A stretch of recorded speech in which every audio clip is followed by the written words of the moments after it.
गुरुवार को एक बार फिर स्वतंत्रता सेनानी एक्सप्रेस के साथ एक बड़ा हादसा होते होते टल गया।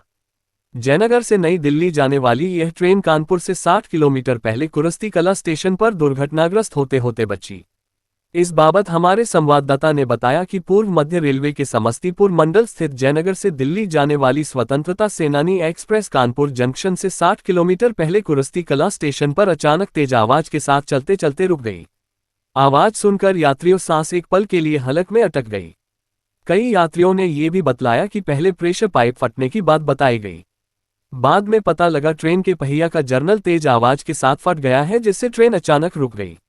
मामले की जानकारी मिलने बाद यात्रियों ने चैन की सांस ली।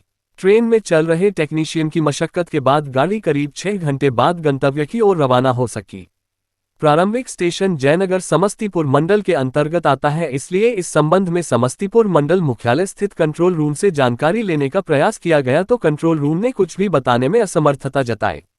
इस घटना पर कड़ी प्रतिक्रिया देते हुए अपन पार्टी के राष्ट्रीय प्रधान महासचिव आर.के. राय ने रेल मंत्री और समस्तीपुर मंडल मुख्यालय को इस घटना के लिए जिम्मेदार बताया और कहा कि रेल मंत्री और मंडल मुख्यालय के पदाधिकारी किसी बड़े हादसे का इंतजार कर रहे हैं, वरना बार बार मंडल मुख्यालय से खुलने वाली गाड़ियों के साथ हादसा नहीं होता। श्री राय ने कहा, बीते कुछ महीनों में समस्तीपुर मंडल से खुलने वाली बिहार संपर्क क्रांति सुपरफास्ट एक्सप्रेस एवं स्वतंत्रता सेनानी एक्सप्रेस हादसे का शिकार होती रही है। कभी ट्रेन 2 हिस्से में बंट जाती है, कभी पटरी से उतर जाती है, कभी ब्रेक से चिंगारी और धुआं निकलता है तो कभी जनरल ब्लास्ट हो जाता है। उन्होंने कहा कि हालिया कुछ महीनों में हुए रेल हादसों पर नजर डाले तो पता लगता है कि मेंटेनेंस में लापरवाही के कारण ये हादसे हुए हैं। रेलगाड़ियों के मेंटेनेंस की जिम्मेदारी निजी हाथों देने के बाद से देश में 2 दर्जन से अधिक हादसे हो चुके हैं। श्री राय ने कहा कि बेतहाशा किराया बाने और निजी कंपनियों से मोटी रकम ऐंठने के बावजूद रेल मंत्रालय यात्रियों के जानमाल के सुरक्षा की गारंटी नहीं दे रही। इससे ज्यादा अच्छा दिन क्या होगा।